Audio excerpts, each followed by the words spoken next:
Life is a series of choices. So goes the old adage, which, like all old adages, has staying power because of its essential truth. But what happens when we can't seem to make a decision? When we feel trapped by the enormity of what our decision implies? When we are paralyzed by self-doubt, fear, or anxiety? This happens to most of us at one point or another. How could it not? Once we make a choice, even a small one, it moves us toward one destiny or another, and what if it's the wrong destiny? The problem is complicated by our unprecedented access to information. In the old days, we didn't have Indeed emailing us 20 different jobs daily. We had to pound the street and take the first feasible option we stumbled on. It's the same way with dating, shopping, traveling, and just about everything else. Faced with what appear to be limitless alternatives, many of us have become afraid to commit. Which leads us to another aphorism: not making a choice is a choice. So how do we manage our feelings about decision-making well enough to actually make, and feel good about, our decisions? The first thing to remember is that there is no perfect solution. I remind myself and my clients of this regularly. I am, by nature, a perfectionist. I'm the type of woman who can try on 50 outfits and find something wrong with them all. If a pillow is out of place on my couch, my blood pressure rises 10 points, immediately. But my work as a mental health professional has, mercy, reformed me. What I've had to accept is that being a perfectionist is also being someone who is foolishly chasing an illusion, because perfect doesn't exist. If that's true, it makes much more sense to chase something called good enough. Bruno Bettelheim, a renowned psychiatrist at the height of his fame in the 1930s, liked this idea so much he named his best-selling book after it, A Good Enough Parent. Bettelheim said, in order to raise a child well, one ought not to try to be a perfect parent, as much as one should not expect one's child to be, or to become, a perfect individual. Perfection is not within the grasp of ordinary human beings. What is within the grasp of ordinary human beings is making the best decisions we can, accepting that they will be flawed, and updating or editing them accordingly. Not long ago, I had two separate clients trying to figure out how to move forward in their unhealthy marriages. I'll call them Tess and Tony, not their real names. Their situations were eerily similar. Both had been married for 12 years, both had two sons aged 10 and 8, and both were middle-class professional women of unusual intelligence and emotional sensitivity. They had each discovered their husbands had cheated on them and were still in the middle of long-term affairs by stumbling across incriminating information via technology.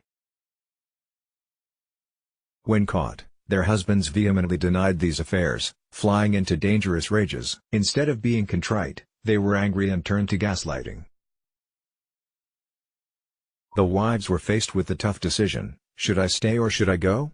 Now, before we start making knee-jerk assumptions about how they should obviously have just kicked their husbands to the curb, let's remember that it's never as simple as that. These women had a lot to lose: financial stability, self-identity, an unbroken home in which to raise their kids, time with their kids, their reputation thanks to the ongoing stigma of divorce, and the dream of who they had wanted to be. While Tess and Tony were both in the same boat, they handled their paddles quite differently. Tess decided over the course of about 3 months of excruciating therapy that she had to end her marriage regardless of the fallout, but Tony couldn't bring herself to commit to any substantive course of action. 1 year later, Tess was starting her new life as a single mom and gaining strength and courage with each step forward, although she was often still riddled with self-doubt. Despite that, she was once again excited about her future, coming into my office in a blaze of glory the day she closed on her very own little home. Her cottage, she called it, laughing at herself for having put such value on her old McMansion, where she'd sacrificed so much for things she didn't even want. By now, Tony was on a different path. She had remained in limbo, tormented by the fact that her husband continued his affair, now unapologetically right under her nose, but unable to leave. She was devastated to discover he was taking his girlfriend to expensive restaurants and hotels, and humiliated when he laughed at Tony after she asked about the credit card charges. Her husband punished her with more frightening outbursts when she dared to confide in anyone about what was happening, so she isolated herself entirely. In her desperation to win him back, she continued to occasionally have with him, and when she discovered she was pregnant, he demanded that she have an abortion. She refused, and was soon saddled with a third infant son. Her self-esteem was in shambles and the thought of suicide frequently crossed her mind. The only thing that stopped her from killing herself, she said, was her kids. I compare these stories not to point out that Tess made the better choice, but to underscore the difference between making an intentional decision versus letting oneself be blown about by the winds of chance. And while the difference, in this case, led to a better outcome for Tess, it's not the outcome I'd like to bring attention to. By standing in her own power and being decisive, Tess grew herself into a stronger woman. This means that moving forward, she'll have evidence-based proof that she can be smart and strong, even if that means experiencing discomfort. The more proof we build of our own competency, the more competent we become. So, making decisions, large and small, and sticking to them as long as it makes sense to do so, is one way we can come to inhabit our own destinies. Okay, fine, you say, I know all that, but I still stink at making decisions. Right. Let's talk about a system to get better at it.